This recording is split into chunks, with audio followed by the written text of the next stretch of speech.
अस्सलाम वालेकुम नाज़रीन, मैं हूं ज़मीर हैदर और आप देख रहे हैं प्रोग्राम पब्लिक पल्स। नाज़रीन, आज दो बड़ी चीज़ें हुई। एक तो leader of the opposition national assembly में मियाँ शहबाज शरीफ साहब, उनके साथ ख्वाजा आसिफ भी थे और लेफ़्ट साइड पे साबिक वज़ीर आज़म शाहिद खाकान अब्बासी साहब भी थे और उन्होंने हुकूमत के 2 साल की कारकर्दगी के हवाले से प्रेस कॉन्फ्रेंस की और ज़्यादातर उन्होंने शायद थोड़ा सा शाह महमूद कुरैशी साहब के हवाले से और सऊदी अरब के साथ जो ताल्लुकात में जो इस वक्त कहा जा रहा है कि ऊंचाई नीचाई आ रही है, उस हवाले से उन्होंने ज़्यादा तनकीद की हुकूमत पर कि जी हम और फिर कश्मीर को भी उन्होंने लेके आए कि जी हम पाकिस्तान की मौजूदा हुकूमत 1 साल में OIC का इजलास बुलाने में नाकाम रही, ख़ासतौर पर कश्मीर की एनेक्सेशन के वाक़े के बाद जो 5 अगस्त 2019 को हुआ था, इस पर भी। और फिर उन्होंने कहा कि जी सऊदी अरब जैसे मुल्क के साथ शाह महमूद कुरैशी साहब की स्टेटमेंट ने ऐसा कोई तूफान खड़ा कर दिया है और बहुत मुश्किलात में डाल दिया है इस मुल्क को,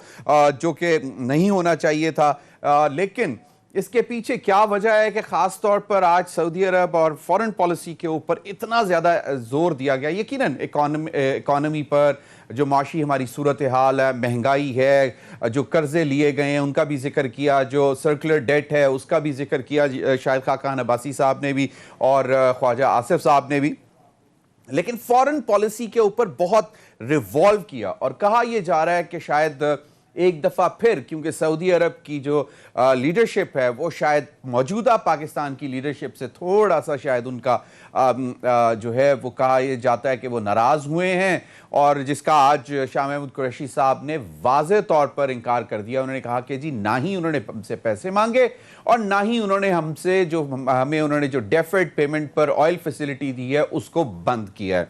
उन्होंने कहा यह मफरूज़ों पे बात चल रही है और मफरूज़ों पर मीडिया थ्राइव करता है और अगर इस किस्म के मफरूज़े ना आए तो मीडिया की दुकान कैसे चलेगी। और उन्होंने फिर कहा कि मैं फिर भी आपको गाहे बगाहे ये देता रहूँगा। लेकिन शहबाज शरीफ साहब ने इस चीज़ को बहुत एक्सप्लॉइट करने की कोशिश की जा रही है और ज़राए ये कह रहे हैं कि एक दफ़ा फिर 2000 जो वाली कोशिश है 2000 वाली, वो दोबारा कोशिश करने की कोशिश की जा रही है कि जी काश वो सऊदी अरब के साथ दोबारा मामलात वैसे हो जाएं और सऊदी अरब जो है वो हमारे लिए कुछ दोबारा थोड़ा सा। और सुना ये जा रहा है कि शायद उनकी सुनवाई भी हुई और उन्होंने सरसरी बात भी की, इस दफ़ा कोई मैसेजिंग हुई है कि जी देख लें अगर आप कुछ बेहतरी कर सकते हैं। लेकिन फ़िलहाल जो हमारी पाकिस्तान की क़यादत है उसने वाज़े तौर पर इनकार कर दिया। इमरान खान साहब ने भी वाज़े तौर पर इनकार कर दिया और उन्होंने कहा कि जनाब कोई नथिंग डूइंग, कोई चक्कर नहीं, एहतसाब है, एहतसाब चलेगा।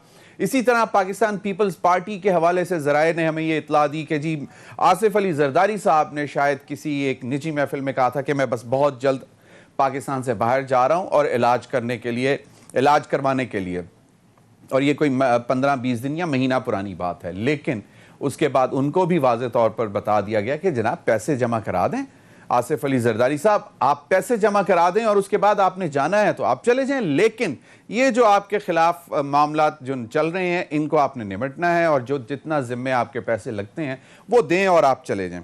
आज भी प्राइम मिनिस्टर ने इस जो आज इंपॉर्टेंट लेजिस्लेशन हुई एंटी मनी लॉन्ड्रिंग बिल 2020 जो कसरत राय से कौमी असम्बली से पास हुआ, इससे पहले भी प्राइम मिनिस्टर इमरान खान साहब ने अपने तमाम जो लीडरशिप है उनसे मुशावरत की और उनको ये वाज़े तौर पर पैगाम दिया। उसमें कौमी असम्बली आए लेकिन फ्लोर ऑफ द हाउस नहीं, लेकिन उन्होंने वाज़े तौर पर अपने पार्टी रहनुमाओं का जो इजलास किया उसमें उनके जो तर्जुमान हैं वो भी थे, उनको कहा कि जी आपने किसी भी तरह, क्योंकि ये जो लेजिस्लेशन होने जा रही है ये पाकिस्तान के कौमी मुफाद में होने जा रही है, नेशनल इंटरेस्ट में होने जा रही है और फेटफ से हमें अगर ग्रे लिस्ट से निकलकर वाइट लिस्ट में आना है तो ये इंतहाई ज़रूरी है। मनी लॉन्ड्रिंग, क्योंकि ये सबसे बड़ा क्राइम समझा जा रहा है, फेटफ के जो लॉज के अंडर जो चीज़ें हैं उसमें ये कहा जाता है कि ये सबसे बड़ा क्राइम है और ये टेररिस्ट फाइनेंसिंग भी करता है और दीगर मामलात भी हैं। तो उन्होंने कहा कि जी ऑपोजिशन से कोई मशरूत डायलॉग ना करने की ज़रूरत है, ना करना है। मतलब ये कि जो नैब के हवाले से जो कानून में तरमीम करनी है उसमें कतई तौर पर उनको डरने की ज़रूरत नहीं है, क्योंकि आज भी एंटी मनी लॉन्ड्रिंग बिल 2020 के हवाले से जो क्रिटिसिज्म आया वो यही था कि जनाब इस बिल को क्योंकि उनका ये ख्याल था, शायद खाकान अब्बासी साहब ने on the floor of the house बोला कि नैब काला कानून है, मनी लॉन्ड्रिंग के कानून में नैब को शामिल ना किया जाए। तो सबसे ज्यादा मसला, क्योंकि इन तमाम ऑपोजिशन के लीडर्स और चंद एक पाकिस्तान तहरीक इंसाफ की लीडरशिप के भी मामला नैब के साथ चल रहे हैं, तो अब तकलीफ यह है कि उन्होंने वाज़ेह तौर पर कहा कि जनाब इस एंटी मनी लॉन्ड्रिंग जो कानून है इसको नैब में शामिल ना किया जाए। लेकिन जो तय होना था तय हो गया, क्योंकि फेटफ के हवाले से इंतहाई अहम लेजिस्लेशन थी। और फिर शायद खाकान अब्बासी साहब ने कहा कि नैब कानून को दुरुस्त करना है तो कर लें, नहीं करना तो ना करें। मतलब मैसेज ये दिया जा रहा था कि जनाब हम तो कोशिश कर रहे हैं, मेहनत भी कर रहे हैं कि आप इसको बेहतर कर लें, लेकिन अगर नहीं करना तो ना करें, भुगत तो रहे हैं और भुगतेंगे भी। और फिर इस तरह ख्वाजा आसिफ साहब ने भी यही बातें की। मुराद सईद साहब ने भी बड़ी दिलचस्प बात की, लेकिन अब मैं इससे पहले कि उस तरफ चलें, मैं अपने पैनलिस्ट का तारुफ करवाता चलूँ। दानियाल चौधरी यंग लीडर पाकिस्तान मुस्लिम लीग नवाज के, बहुत बहुत शुक्रिया दानियाल आपका ज्वाइन करने का स्काइप पर।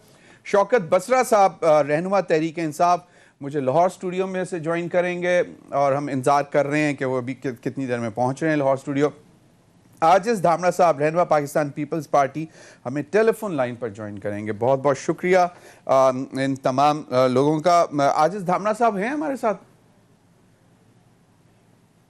अच्छा, वो भी अभी हम उनको ट्राई कर रहे हैं। दानियाल चौधरी साहब, शहबाज शरीफ साहब ने प्रेस कॉन्फ्रेंस की जिस पर मुराद सईद साहब ने ट्वीट किया और उन्होंने ये कहा कि सुना है शहबाज शरीफ ने प्रेस कॉन्फ्रेंस की, क्या शहजाद अकबर के सवालों का जवाब दिया? बड़े भाई के गारंटी भी बने थे, इनकी वापसी पर कोई रोशनी डाली? आज की प्रेस कॉन्फ्रेंस से मुराद सईद साहब की ट्वीट है, जो कि ऑनरेबल मिनिस्टर हैं पाकिस्तान तहरीक इंसाफ की हुकूमत में। उन्होंने कहा कि जी उनकी वापसी पर कोई रोशनी डाली। फिर उन्होंने कहा दामाद अली इमरान और बेटा सलमान शहबाज लौट के बाद मफरूर इश्तिहारी, इनकी वापसी का जिक्र था। अच्छा, लूट के बाद, मतलब लूट मार के बाद मफरूर इश्तिहारी, इनकी वापसी का जिक्र था। फिर टीटी स्कैंडल और सैलाब जदगान के पैसों का कोई जवाब दिया? ये उन्होंने सवालात किए कि इनका कोई जिक्र नहीं था सवाए सिर्फ और सिर्फ। और दूसरा ये कि हम देखते हैं कि लाहौर में मरियम साहिबा प्रेस कॉन्फ्रेंस करती हैं, शहबाज शरीफ साहब नहीं होते, हालांकि वो लाहौर में थे। और आज इंतहाई अहम प्रेस कॉन्फ्रेंस, इसमें भी मरियम साहिबा नहीं थी। तो ये सवालात हैं, इनका भी कुछ जरा जवाब, इन पर भी रोशनी डालिएगा। जी दानियाल।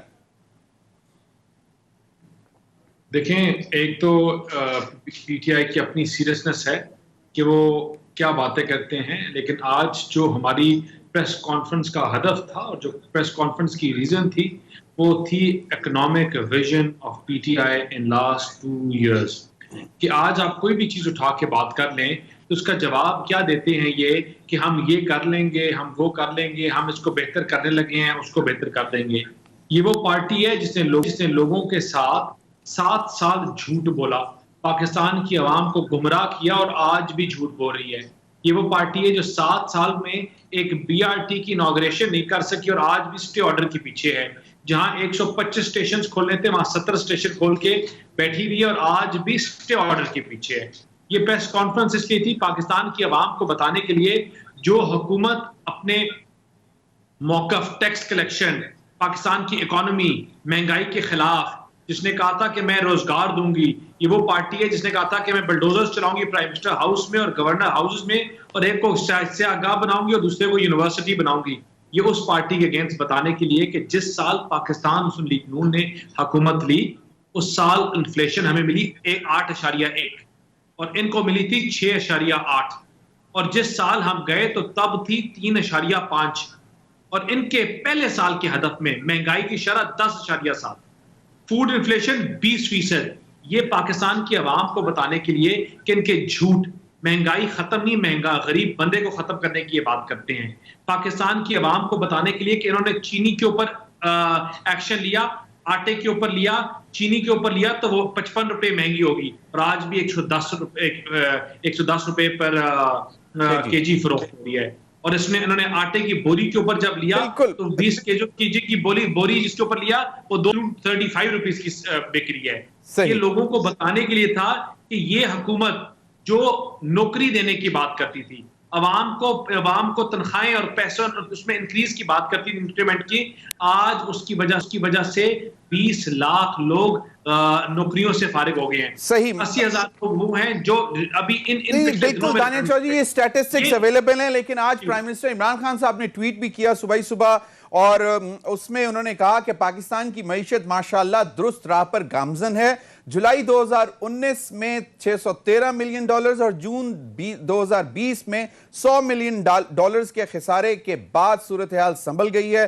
चुनाचे जुलाई 2020 में करंट अकाउंट में एक $424 मिलियन इजाफी, यानी कि सरप्लस की तरफ जा रहा है करंट अकाउंट डेफिसिट। सरप्लस किस चीज की बात कर रहे हैं? आपको पता है कि जिस साल पाकिस्तान मुस्लिम लीग नून की हुकूमत गई, उस साल हाईएस्ट टैक्स कलेक्शन था। ये मेरे पास एक कागज पड़ा हुआ है, ये ब्लूम्सबर्ग का कागज है, और ये ब्लूम्सबर्ग का ग्राफ दिया हुआ है। ये अगर आपको नजर, आपने कैमरे में अगर दिखाएं, ये ब्लूम्सबर्ग का ग्राफ है, सही, ठीक है। ये ब्लूम्सबर्ग इसमें दिखाता है, और ब्लूम्सबर्ग कहता है कि पाकिस्तान तहरीक इंसाफ के बारे में करता है कि the party which manifesto was that the government has come into power on two things। एक चीज थी टैक्स को रेवेन्यू डबल करना, और आज is the worst performing in last 20 years. मुझे बताएं कि इनका मैनिफेस्टो क्या था? इनका था पाकिस्तान मुस्लिम लीग नून जिस साल गई तो हमने 4000 आपका पॉइंट आ गया, बिल्कुल पॉइंट आ गया। आजिज धामरा साहब, बिल्कुल दानियल सिलेक्शन की सही, दानियल पिछले साल इन्होंने किया 3000। आपने बिल्कुल, लेकिन जो सवालात मतलब जो बहुत लीगल वैलिड क्वेश्चंस हैं मुराद सईद ने जो उठाए हैं, उनका तो जवाब नहीं दिया ना शहबाज शरीफ साहब ने, कि बेटा कब आएगा, दामाद कब आएगा, भाई के गारंटर हैं उनको कब वापस लेकर आएंगे। तो ये तो सवालात बड़े वैलिड हैं, और खैर उनके अपने भी कैसे वैलिड सवाल नहीं है ज़मीर साहब, वैलिड सवाल है कि पाकिस्तान किधर जा रहा है। वैलिड सवाल है आज आपकी मईशत किधर जा रही है। वैसे बिल्कुल ये भी सही कहा आपने। चलें आपकी तरफ मैं दोबारा आऊंगा, आप फिर इस पर दोबारा कमेंट कर लीजिएगा। लेकिन अभी मैं अब से कुछ देर पहले देख रहा था ARY पे शेख रशीद साहब से, हमारे बड़े सीनियर तजियाकार हैं, उन्होंने भी यही सवाल किया कि जनाब आप क्या हुकूमत क्या कर रही है, महंगाई इतनी हो गई है, लोगों को 2 वक्त की रोटी जो है मुश्किल से मिल रही है। तो उस पर शेख रशीद साहब ने कहा था कि जी ये काम होते हैं अपोजिशन के, ताकि वो जो है हुकूमत की गर्दन पर अंगूठा रखे और उसके बाद ये चीजें सही करवाएं। उन्होंने कहा कि ये जो अपोजिशन की लीडरशिप है वो तो अपने मामला सही करने में लगी हुई है। आजिज धामरा साहब, आप क्या कमेंट करेंगे? काम होता है अपना सब नीचे। बिल्कुल दानियल, आपकी बात आ गई, लेकिन अभी आजिज धामरा साहब प्लीज।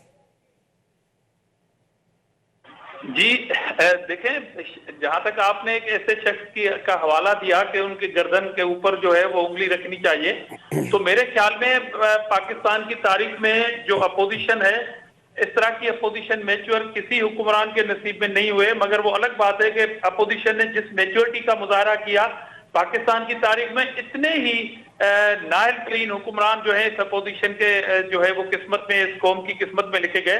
देखें, इससे पहले अगर अपोजिशन के किसी भी एक्ट से ये हुकूमत के लिए कोई प्रॉब्लम होता तो आज यही शेख रशीद कहते, जो सियासी यतीम है, वो ये कहते फिरते कि जी अपोजिशन की बेजा तनकीद और उनके तंग करने की वजह से हुकूमत अपने जो इनका मंशूर है उस पर इम्प्लीमेंट नहीं कर सक रही है। आज पाकिस्तानी कौम इनसे पूछ रही है कि बकौल इनके अगर अपोजिशन बिखरी हुई है, बकौल इनके कि आज APC नहीं हुई है, बावजूद इस बात के कि आज भी इनकी खारजा पॉलिसी सही नहीं है, इनके अपने मेंबरान के मुताबिक आज भी नाअहली खत्म नहीं हो रही है, आज भी तबाही खत्म नहीं हो रही है, आज भी आटा मुयसर नहीं है, आज भी चीनी मुयसर नहीं है, आज भी बिजली महंगी है, आज भी पेट्रोल महंगा है, आज भी गैस महंगी है। तो जब जाहिर है आपको अपोजिशन ने आपकी गर्दन पे कोई अंगूठा नहीं रखा, तो ये सारे काम, ये सारी फैसिलिटी कौम को मुयसर क्यों नहीं हुई, ये बुनियादी तौर पर सवाल है। और अपोजिशन इस पॉलिसी में कामयाब है। अच्छा, नहीं लेकिन आजिज धामरा साहब, एक रिस्पॉन्सिबिलिटी भी तो होती है ना कि ऑपोजिशन की, के मतलब एजेंडाज जो हैं उन्होंने आपने सेट करना है, आपको लोगों को लीड करना है, लीडरशिप ढूंढ रही है अवाम इस वक्त के कौन हमें लीड करे ताकि हम इन मसाइल का जो है वो उस पर सड़कों पे निकलें ताकि ये मसाइल हल हो। देखिए जमीर साहब, अपोजिशन ने दोनों काम किए और दोनों एहसन तरीके से किए। नंबर 1 कि अवाम की रहनुमाई के लिए वक्त आ पहुंचा है और अभी भी अलग पॉलिटिकल लीडरशिप ने रहनुमाई नहीं की, तो अवाम जो है वो खुद जो है वो अपनी इशूज पे बाहर निकलेंगे। मगर इशू ये है कि तमाम पॉलिटिकल पार्टी ने, अगर APC नहीं हुई अपने अपने प्लेटफॉर्म पे अपने अपने पॉइंट ऑफ व्यू से अपोजिशन की है। चेयरमैन बिलावल भुट्टो जरदारी साहब आपको पार्लियामेंट के अंदर, पार्लियामेंट के बाहर आपको नजर आएंगे। पीएमएल-एन का अपना पॉइंट ऑफ व्यू है, बाकी जमायतों का अपना पॉइंट ऑफ व्यू है। तो ऐसा नहीं है कि क्लीन चिट मिली हुई है और तमाम पॉलिटिकल पार्टीज जो है वो सोए हुए हैं अपने घरों में, ऐसी भी बात नहीं है। मगर ये ठीक है कि हमने इनको वक्त दिया, क्योंकि यही अपोजिशन थी जिसने कहा था कि कदम बढ़ाओ इमरान खान, हम तुम्हारे साथ हैं। तो ये भी कौम ने देखा और हमारे नकादों ने हमारे ऊपर ये तनकीद की, हमारे पार्टी के कारकुनों ने हमारा इख्तिलाफ किया था कि आपने ऐसा क्यों बोला। मगर हमने कहा अब ये कौम के सामने बात है कि अपोजिशन ने फुल टाइम दिया इनको, बावजूद इस बात के अगर ये हुक्मरान आपके मसाइल हल नहीं कर रहे हैं तो अब हम लीड करेंगे और अब ये हमें नहीं बोल सकते कि आपने हमारे मंशूर को मुकम्मल होने नहीं दिया। सही। शौकत बसरा साहब, आपने स्टूडियो पहुंचना था और हम तवक्को कर रहे हैं कि आप जल्द पहुंच जाएंगे, कुछ ट्रैफिक की वजह से कोई प्रॉब्लम है। बसरा साहब, कहा यह जाता है कि पिछले अदवार करप्ट प्रैक्टिसेस के अदवार थे और ये सफर कहा जा रहा है 2 साल का जो पिछला है कि जी करप्ट अदवार से लेकर नाअहली तक का सफर। ये छाप क्यों नहीं उतर रही है कि जी ये हर मामले में नाअहली सामने क्यों आती है कि किसी चीज के पीछे पड़ते हैं ठीक करने के लिए, उसकी कीमत उससे ज्यादा बढ़ जाती है। इसका क्या सर, सबसे पहले तो मैं माफी चाहता हूँ।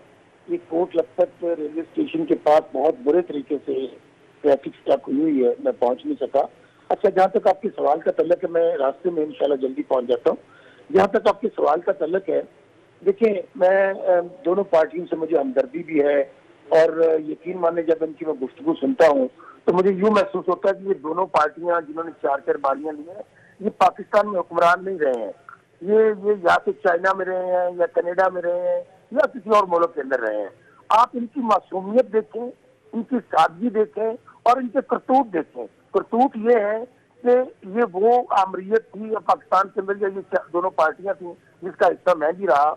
ज़मीर हैदर साहब जब और प्राइम मिनिस्टर इमरान खान और तहरीक इंसाफ वो पार्टी है और दुनिया में कोई ऐसी पार्टी नहीं होगी कि पहली बार इक़्तिदार मिला हो, पहली दफा लीडर वज़ीर-ए-आज़म मिला हो और इनके करतूतों की वजह से लूटमार, कमीशन माफिया, करप्शन, गोले वाला, पापड़ वाला, टीटी वाला, अभी वो चीनी वाला, अभी सारी चीजों भैंसों से, दूध से, सस्ते से पैसे कमा रहे, हर चीज सामने आ रही है। ऐसा जब पाकिस्तान मिला और उसमें ये कह रहे हैं कि अब जवाब कौन दे? इमरान खान। यानी कि गंद हमने डाला, मकरूज 32,000 अरब का पाकिस्तान को हमने किया, हर पैदा होने वाला बच्चा 1.5 लाख का मकरूज हमने किया। तमाम इदारे, दोनों पार्टियों माशाल्लाह दोनों बड़े वोकल है मेरे भाई और बड़ी दलील से बात करते हैं।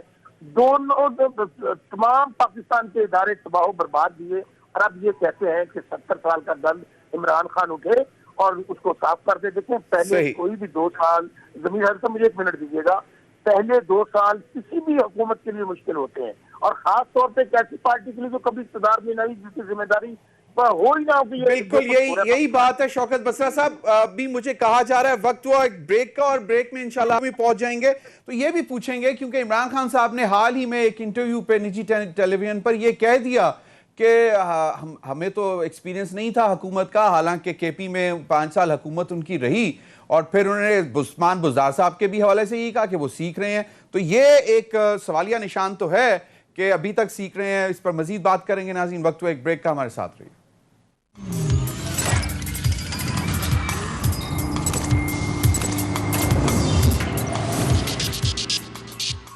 जी वेलकम बैक नाज़रीन। दानियल चौधरी साहब, मैंने आपसे पहले भी सवाल किया था, जरा मतलब आज जो on the floor of the house Shahid Khaqan Abbasi, Khawaja Asif sahab ने बात की और ख़ास तौर पे ये कहा कि जी नैब एक काला कानून है और इसमें मनी लॉन्ड्रिंग के कानून को में नैब को शामिल ना किया जाए।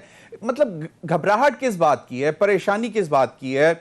और फिर उन्होंने कहा कि जी नैब कानून को दुरुस्त करना है तो कर लें, नहीं करना तो ना करें।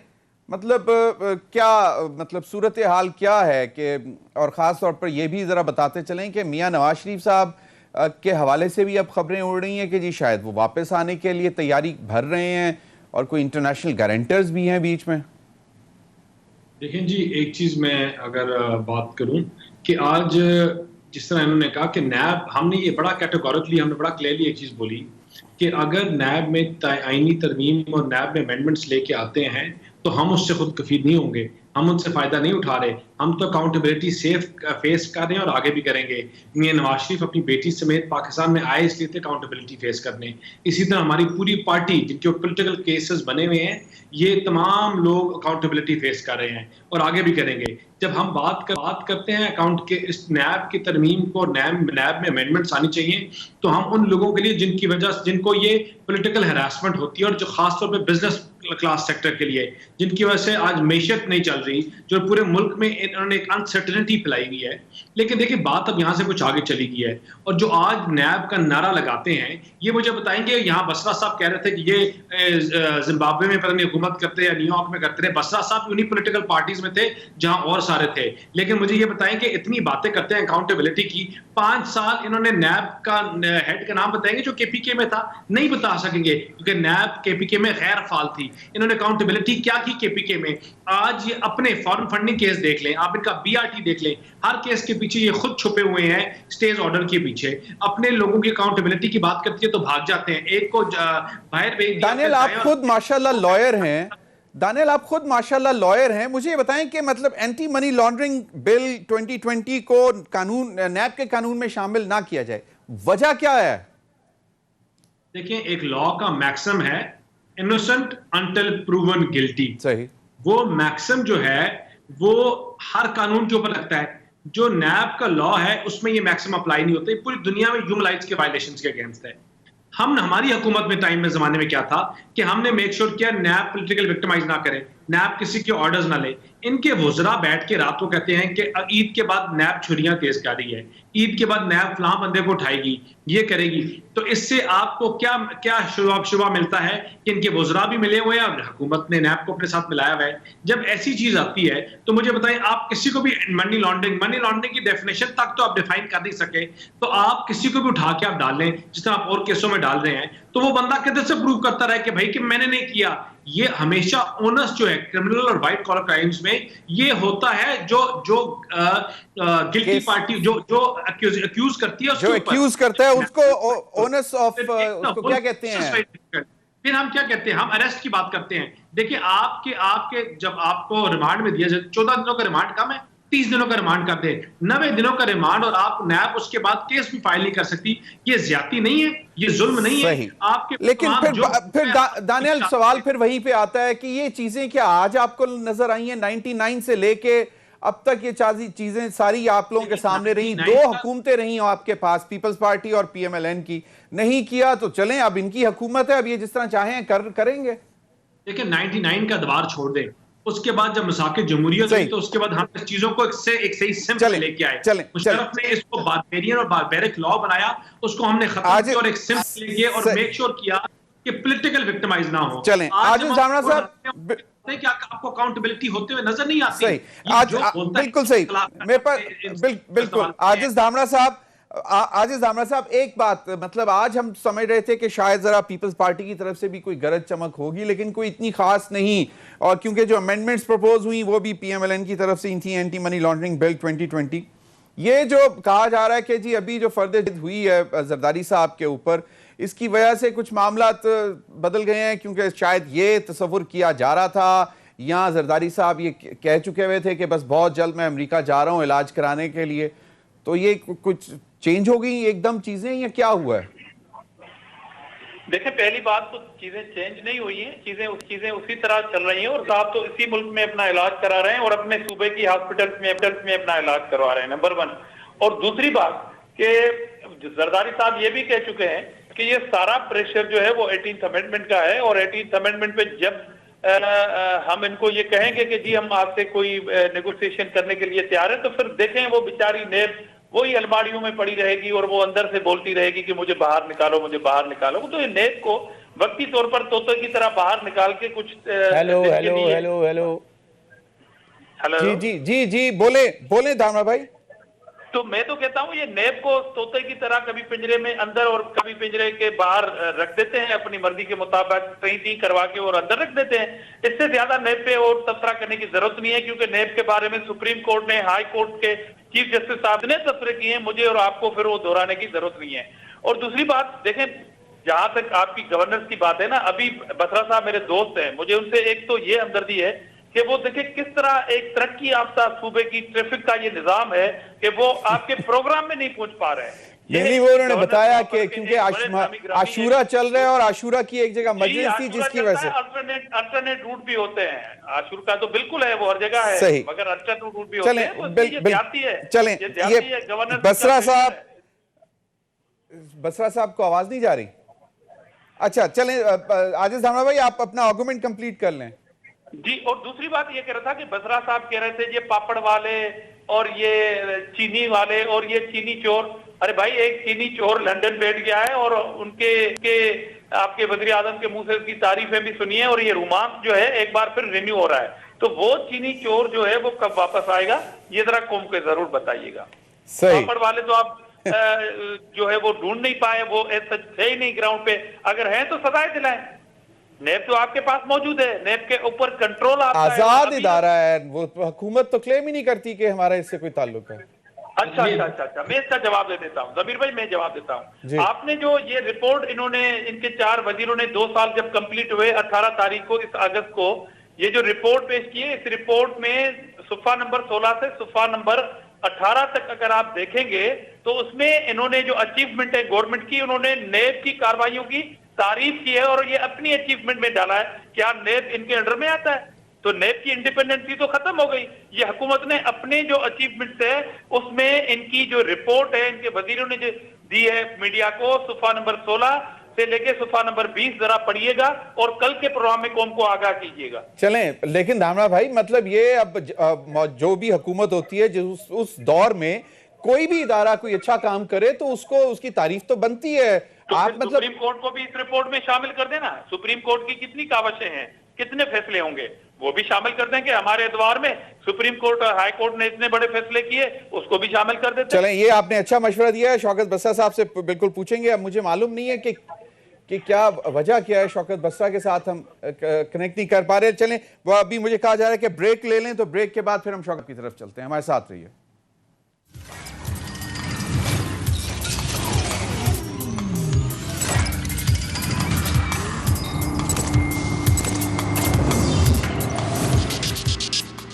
जी वेलकम बैक।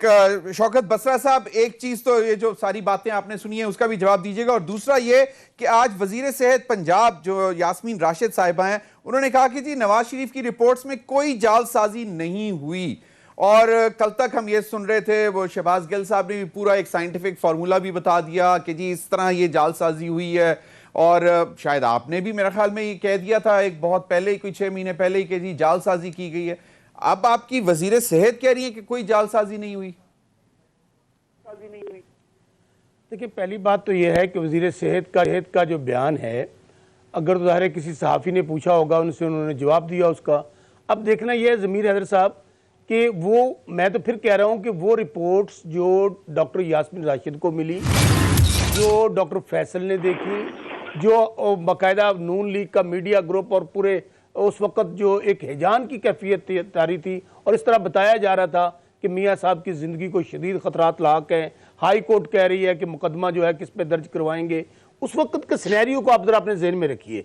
अब डॉक्टर यास्मीन राशिद का जो स्टेटमेंट, मैं फिर कहता हूँ, उनका स्टेटमेंट आया है कि जी रिपोर्ट्स में कोई जालसाजी नहीं हुई है।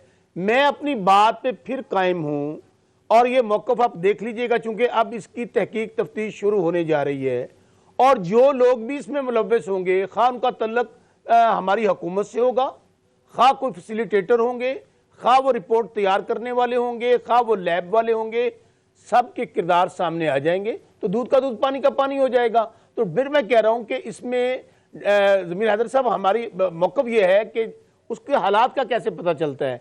आप देखें कि ये एक एक्स्ट्रा ऑर्डनरी हालात में एक्स्ट्रा ऑर्डनरी फैसला लिया गया, जो इसके बावजूद हमने नहीं लिया, हमें अदालत का हुक्म मिला। आप कह रहे हैं कि आप अपने मौक़िफ़ पर कायम हैं, आप अपने कि जालसाजी हुई है। मैं अपने मौक़िफ़ पर 100% कायम हूं कि ये रिपोर्ट्स फैब्रिकेटेड रिपोर्ट्स थी, और ये हक़ाइक़। और फिर दूसरी उसका अगला जो इशू है वो ये है कि इसकी तहकीक होने जा रही है, इसकी तहकीक होने जा रही है। मैं फिर रिपीट कर रहा हूं। चलें, ठीक हो गया, सेटल हो गया। क्विकली मुझे बताएं कि अवाम के मसाइल जिस पर आजिज धामड़ा साहब ने भी बात की, दानियाल चौधरी भी कह रहे हैं, और अब अवाम भी कह रही है, तो उस वो उनके हल कहां पे जाएंगे? आए रोज प्राइम मिनिस्टर मीटिंग चेयर कर रहे होते हैं प्राइस हाइक के ऊपर, लेकिन मतलब रिस्पाइट कहीं पे नजर नहीं आता। भाई जमीर साहब, हमारी हुकूमत के लिए सबसे बड़ा चैलेंज यही है जो बात आप कह रहे हैं कि हमने वो अवाम, वो लोग जो हमें वज़ीर आज़म बनाते हैं, वज़ीर बनाते हैं, हुकूमतों में लेकर आते हैं, हमें तो पहली बार लेकर आए हैं तहरीक इंसाफ को, कि हमने उनको रिलीफ पहुंचाना है। और उसका सबसे बड़ा इशू ये है कि वो ज़रूरियात ज़िंदगी की चीज़ें खाने पीने की हों, वो आटा चीनी घी हो, ये चीज़ें हमने रेट्स नीचे लेकर आने हैं। और मैं आपको अर्ज़ करूं, ये चीनी का हमने इतना बड़ा एक स्कैम सामने आया और पता पूरी दुनिया को, हमें सब लोगों को चला कि किस तरह उसकी रेट फिक्स होते हैं, किस तरह शुगर माफिया आता है। अब हमारे लिए चैलेंज ये है कि हमने उस रेट को, जो असल जेन्युइन रेट है उसका, वो है 60 से 70 के दरमियान। बिल्कुल मैं आपकी बात को मानता हूं, हमारी हुकूमत के लिए चैलेंज ये है कि ये रेट्स कम हों, जो कि माजी में आप देख लीजिए जब भी हुकूमतें आती थी, खा वो मियाँ दानियाल साहब बैठे हैं, मुझे याद है कि मियाँ साहब 2013 में आए, वो कहे जी, उन्होंने सबसे पहले ऐलान ये किया था कि मैं 90 वाले रेट्स वापस लेकर आऊंगा, लेकिन नहीं आ सके थे। चलें, वो तो खैर एक पॉलिटिकल नारा था, लेकिन आज तो हम रियलिटी में बैठे हुए हैं ना बसरा साहब, आज तो हम रियलिटी में बैठे हुए हैं ना कि जी आपकी मतलब हुकूमत के अंदर ही 55 रुपए किलो थी और अब 110 रुपए किलो है। तो लेकिन आपने जो बताया कि आपका सबसे बड़ा हुकूमत का यही चैलेंज है और इसको एड्रेस कर रहे हैं। मेरे पास टाइम कम है। दानियल चौधरी, मैंने आपसे एक क्वेश्चन किया था कि क्या वजह है कि शहबाज शरीफ और मरियम इकट्ठे प्रेस कॉन्फ्रेंस में नजर नहीं आते? आज भी ऐसे ही हुआ और पिछले दिनों जब मरियम ने की। क्विकली देखिए, पहले मैं अगर आपकी वो इसका तो बड़ा क्लियर जवाब है। मरियम साहिबा लाहौर में शहबाज शरीफ पार्टी रहनुमा के साथ इस्लामाबाद में थे। लेकिन मैं एक चीज पहले प्लीज अगर बोलूं, आपने यहाँ बहुत ज्यादा एडवोकेसी की, हुकूमत की भी और बसरा साहब ने भी, नैब के कंडक्ट के ऊपर। मैं आपको एक ऑर्डर पढ़ के सुना दूं जो आपके मुल्क के ऑनरेबल सुप्रीम कोर्ट का ऑर्डर है। ये ऑब्जर्वेशन नहीं है, ऑर्डर है। वो कहता है NAB's conduct throughout the cases a clear manifestation of utter disregard of law and place of fair equity. ये आपका एक इदारा कह रहा है। और फिर कह रहा है कि NAB is used for political engineering, discriminatory approach of NAB is also affecting the image and has shaken the faith of people and credibility. जब हम बात करते हैं ना अमेंडमेंट्स की, तो सुप्रीम कोर्ट अपने ऑर्डर में कह रहा है कि इनकी बातों से, इनकी हरकतों की वजह से एक आम बंदे का फेथ और क्रेडिबिलिटी इंस्टीट्यूशन में खत्म हो गया है। उसको बहाल तब होंगे जब ये बसरा आपका पॉइंट आ गया, अपने दाएं और बाएं जो बैठे हुए होंगे उनको नैब के हवाले करेंगे और नैब से कहेंगे इनकी अकाउंटेबिलिटी करें। सही जी। आजिज दामरा भाई, योर टेक, फाइनल कमेंट। देखें, ये 2 साल में तो साबित हुए कि ये नायल हुक्मरान है। ये घूम फिर उसी चौराहे पे आएंगे जिस चौराहे का नाम है नायली। अभी भी बसरा साहब कह रहे हैं कि हम ये करेंगे, हम मेडिकल रिपोर्ट की इंक्वायरी कराएंगे, कि इसी तरह जिस तरह चीनी कमीशन में जो डिक्लेयर लोग हैं वो उनको भेज दिया आपने लंदन में, अभी उनसे दोस्ती का हाथ बढ़ा रहे हैं और तारीफें कर रहे हैं। तो कहां पे उन्होंने ये नहीं कहा कि मतलब दोस्ती चले, लेकिन उनको ये तो नहीं कह रहे कि उनको क्लीन चिट मिल जाएगी। उन्होंने कहा कि तमाम इदारों को भिजवा दिए केसेस। ये नेब के ऊपर असरअंदाज होने की बात है कि आप कार्रवाई ना करें। वो मेरे अभी भी दोस्त हैं और उनका जिगर जो है उनके साथ ठंडा है। सही, क्या बात कर रहे हैं जमीर अदर साहब? प्राइम मिनिस्टर जब एक ऐसे बहुत शुक्रिया दानियल चौधरी, आजरा शौकत बसरा साहब। नाज़रीन, अब तक के लिए इतना ही, इजाजत दीजिए। अल्लाह हाफिज।